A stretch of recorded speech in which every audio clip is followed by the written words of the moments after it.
하나님의 말씀 마태복음 9장 18절로 31절까지 보시겠습니다. 18절입니다. 예수께서 이 말씀을 하실 때 한 관리가 와서 절하며 이르되 내 딸이 방금 죽었사오나 오셔서 그 몸에 손을 얹어 주소서 그러면 살아나겠나이다 하니, 이게 참 대단한 믿음을 가진 사람이라는 걸 우리 금방 알 수 있어요. 한 관리의 이제 딸이 자기가 죽었다 이 말이에요. 근데 죽었어요. 죽었는데 예수님만 오시면 살아나겠다고 믿는 거예요. 예수님의 소문은 이미 이제 방방곡곡에 다 퍼진 거예요. 우리로 얘기하면 예수님이 어떤 분이시다?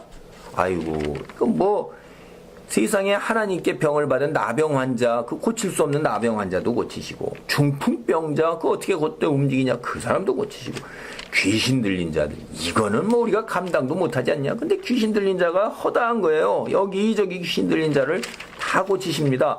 예수님이 벌써 보시면 맨 먼저 시작하신 사역이 마가복음에서는 귀신 들린 자부터 쫓는 게 나와요. 근데 여기 귀신 들린 자들이 여러 차례 이렇게 이런 이야기들이 우리가 나오고 있는 거예요. 볼 수가 있어요. 귀신 들린 자를 고치시는 이야기가 여러 번 나오세요. 그게 그냥 자연도 순응한다 이 말이에요. 바다도 바람도 순응하는데 이런 거야. 그 이것이 이미 이제 사람들이 줄줄줄 쫓아다니면서 예수님의 소문이 다 들었어도 실제로 예수님께 나오는 자는 누구냐 이거예요. 그 많은 사람 중에서 예수님께 나오는 사람은 생각보다 적은 거예요. 그러니까 이게 기록이 된 거잖아요. 이 관리는 어느 정도예요? 죽었어도 예수님만 믿으면, 예수님이 한 말씀 하시면 그 살아난다는 거예요.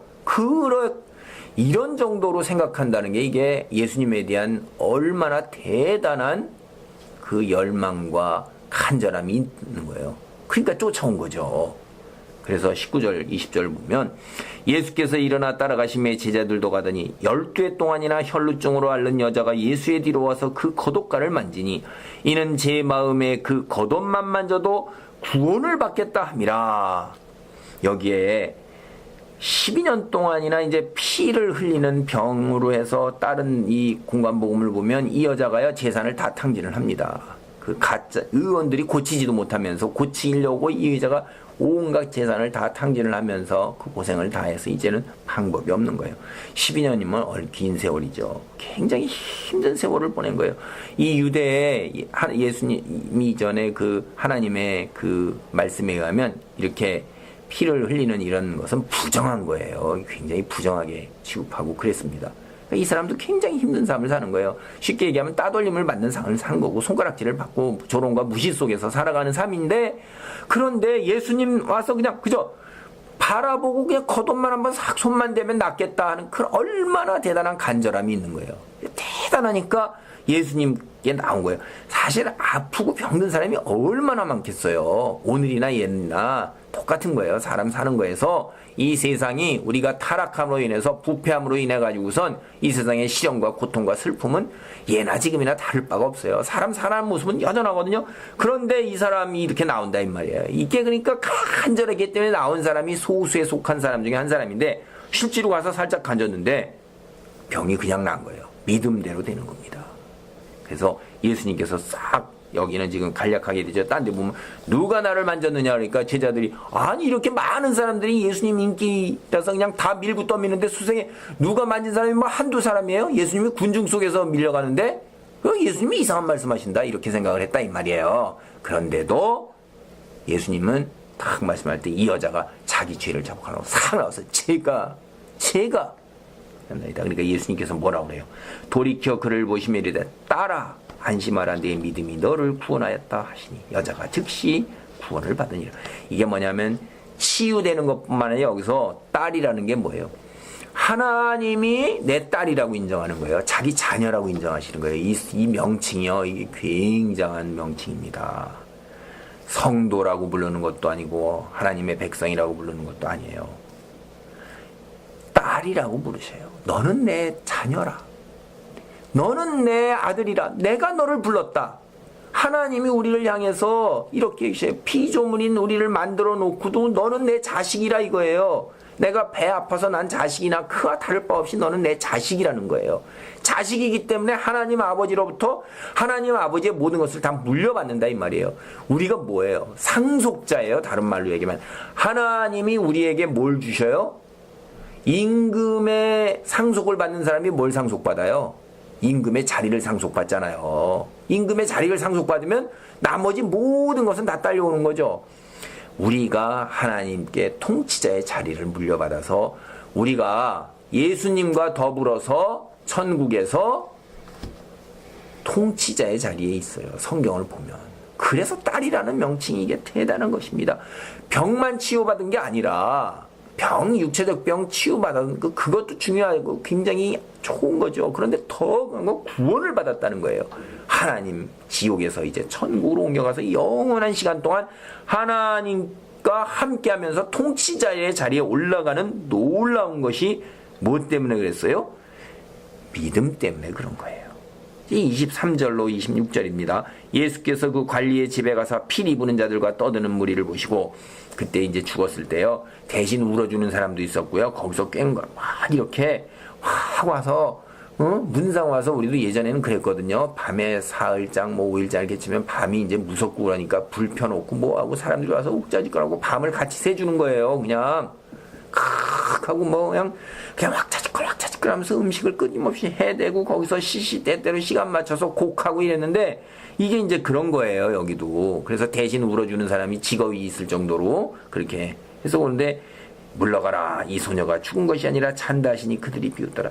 이게요 자는 게 맞는 거예요. 우리가 세상을 떠나면 우리는 세상이 이게 육체적으로 죽으면 끝나는 걸로 생각하는 건데 성경을 보면 절대로 우리의 영은 어떻게 돼요? 소멸되지 않습니다.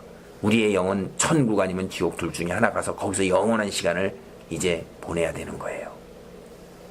그러니까 여기서 떠난 건 뭐예요? 자는 거란 말이에요. 여기 육체적으로 자는 거예요. 그리고 자는 사람은 다시 일어나죠. 예수님이 이 땅에 다시 오는 날 믿는 자와 믿지 않는 자들이 어떡하죠? 다 육체의 부활로 나와요. 그래서 썩지 않는 육체를 덧입어서 이제 그때 믿지 않는 자들은 영원한 지옥에 다시 던져지고 믿는 자들은 육체의 부활을 덧입어서 이제 천국에 올라가게 되는 이야기를 이 뒤에 우리가 성경을 보면 알 수가 있어요. 그러니까 자는 거죠. 잠 깨어서 일어나니까. 그런데 우리는 그런 영적 진리를 깨닫지 못한 사람, 이 세상이 전부인 건 사람은 그래 이게 허망한 소리 한다고 비웃는 거예요. 참 무식하고 무지하면 이러는 겁니다. 그런다고 해서 진리가 변하는 건 아니죠. 무리를 내보낸 후에 예수께서 들어가서 소녀의 손을 잡으시며 일어난지라 그 소문이 온 땅에 퍼지더라. 이 관리가 믿는 대로 된 거예요. 믿으면 뭐라고 그랬어요? 그 몸에 손을 얹어주소 그러면 살아나겠나이다 하니 라고 믿었잖아요. 믿는 대로 되는 거예요. 이 여자도 뭐라고 그랬어요? 제 마음에 그 겉옷만 만져도 구원을 받겠다고 믿었잖아요. 그러니까 믿은 대로 된 거잖아요. 하나님이 어떤 분이세요? 성경을 잘 보세요. 믿는 대로 이루어지는 분이세요. 에이 하나님이 어디 계셔? 그러면 그 사람은 하나님이 안 계신 대로 그대로 이루어져. 너 믿은 대로 그대로 가. 너는 지옥이에요. 하나님이 계시지요 하고 믿는 사람 천국인 것입니다. 하나님은 믿는 대로 이루어주시는 아주 공정한 분이세요. 그거를 내가 믿은 대로 해준 거지 하나님이 누구는 이뻐가지고 콕 찍어서 이렇게 하고 누구는 콕 찍어갖고 미워하고 이러는 게 아니라는 거예요. 책임은 누구에게 있어요? 내 자신에게 있는 거예요. 내가 그렇게 믿었지 않느냐. 아무리 이야기를 해도 귀에 못이 박히도록 이야기를 해도 반복하고 이야기를 해도 내 완악한 마음과 고집스런 목과 그냥 탐욕스러운 네 정욕이 너를 그렇게 만들어가지고선 거부하는 거 아니냐 진리를. 아니 그대로 그 값을 치르는 겁니다. 27절 보면 예수께서 거기에서 떠나가실새 두 맹인이 따라오며 소리질러 이르되 다윗의 자손이여 우리를 불쌍히 여기소서 하니 예수께서 집에 들어가심에 맹인들이 그에게 나오거늘 예수께서 이르시되 내가 능히 이 일 할 줄을 믿느냐 대답하되 주여 그러하오이다 하니 이에 예수께서 그들의 눈을 만지시며 이르시되 너희 믿음대로 되라 하시니 믿음대로 되라 하시니 그 눈이 밝아진지라. 예수께서 엄히 경고하시되 삼가 아무에게도 알리지 말라 하셨으나 그들이 나가서 예수의 소문을 그 온 땅에 퍼뜨리니라. 이 맹인도 어떻게 됐어요?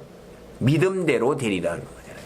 믿음대로 되리라. 그래서 오늘 여기 관리의 딸과 예수의 옷을 만진 여인 맹인의 눈을 뜨게 하신 것, 이 주제는 믿음대로 되라 하는 거예요.